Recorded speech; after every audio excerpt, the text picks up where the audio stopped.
minutes. Fly Cup, c'est quoi, Olivier? C'est à vous. Alors exactement, donc je le disais effectivement, Fly Cup, c'est comme j'imagine beaucoup de startups, c'est né d'une expérience personnelle.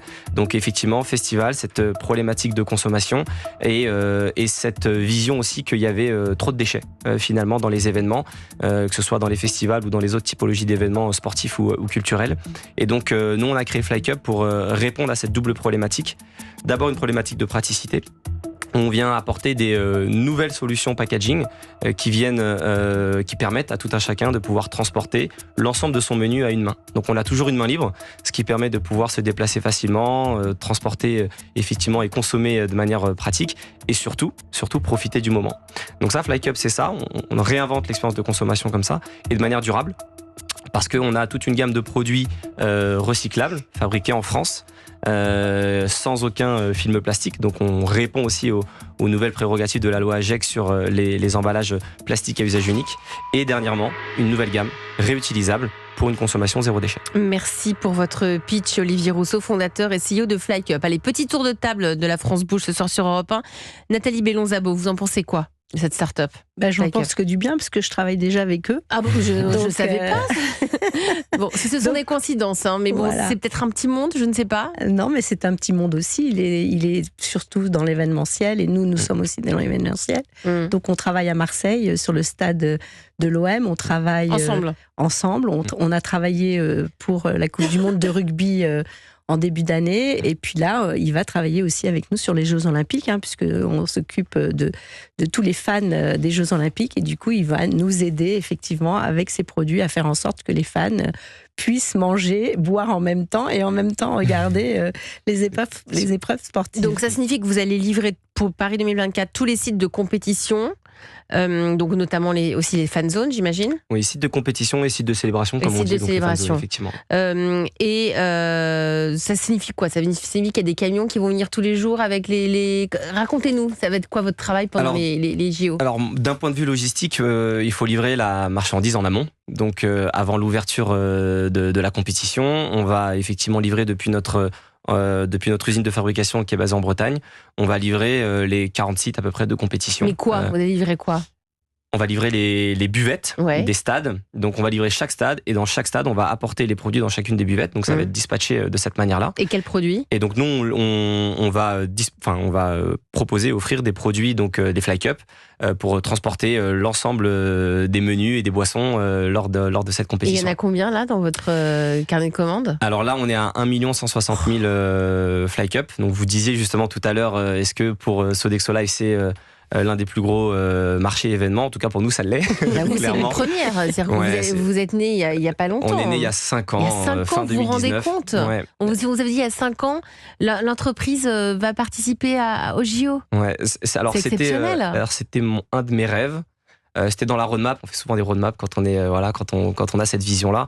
Je pense que j'y aurais pas cru, surtout que 6 mois après avoir lancé Fly Cup, on a eu 2 années de Covid.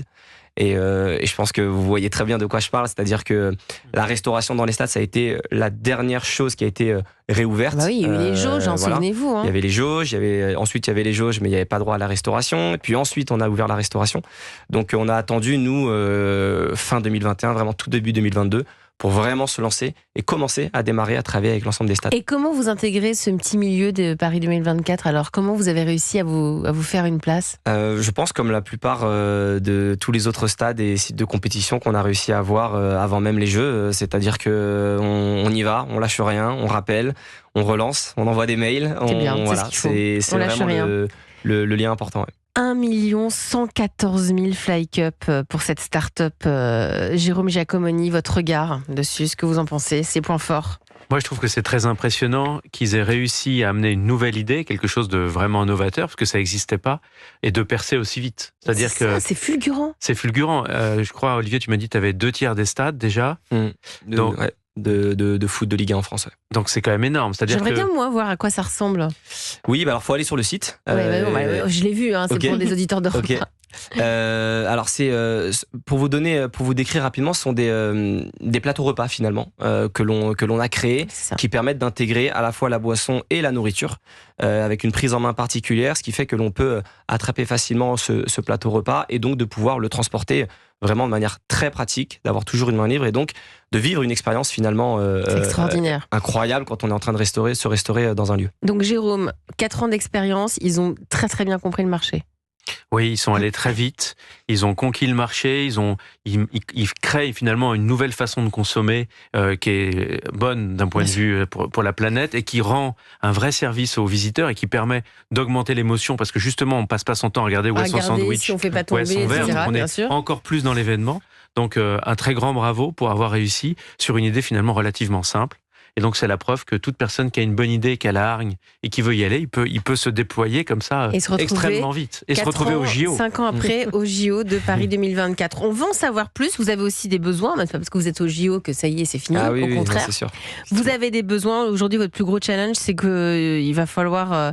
vous devez trouver des marchés avec des volumes plus importants. Là, est-ce que vous avez l'outil industriel suffisant pour livrer ces 1 114 000 Fly Cup? Visiblement, oui. Visiblement, oui. D'autant plus qu'ils sont déjà produits. Ça y est. Donc maintenant, on est en train de conditionner tout ça et d'assurer la logistique justement partout en France. Mais la suite, c'est quoi? Alors la suite pour l'aventure Fly Cup, c'est de se déployer. Effectivement, on a encore d'autres stades à conquérir. On parlait des événements sportifs, mais il y a aussi des événements musicaux. On a démarré cette année avec tout un tas de festivals. Des salles de spectacle aussi dans lesquelles nous sommes présents, les différentes arénas. Et puis, il y a deux grosses activités à venir. Je vous parlais du lancement de notre gamme réutilisable. On en parlait un petit peu, on l'entendait à la radio tout à l'heure dans les témoignages, la consigne. Dans le micro-trottoir, les gobelets, effectivement, les gobelets consignés. Eh bien, nous, ça y est, on lance aussi notre gamme de packaging Fly Cup, également en plastique réutilisable, pour proposer justement dans l'ensemble des stades et des événements de la vaisselle réutilisable et offrir cette possibilité d'avoir des consommations zéro déchet.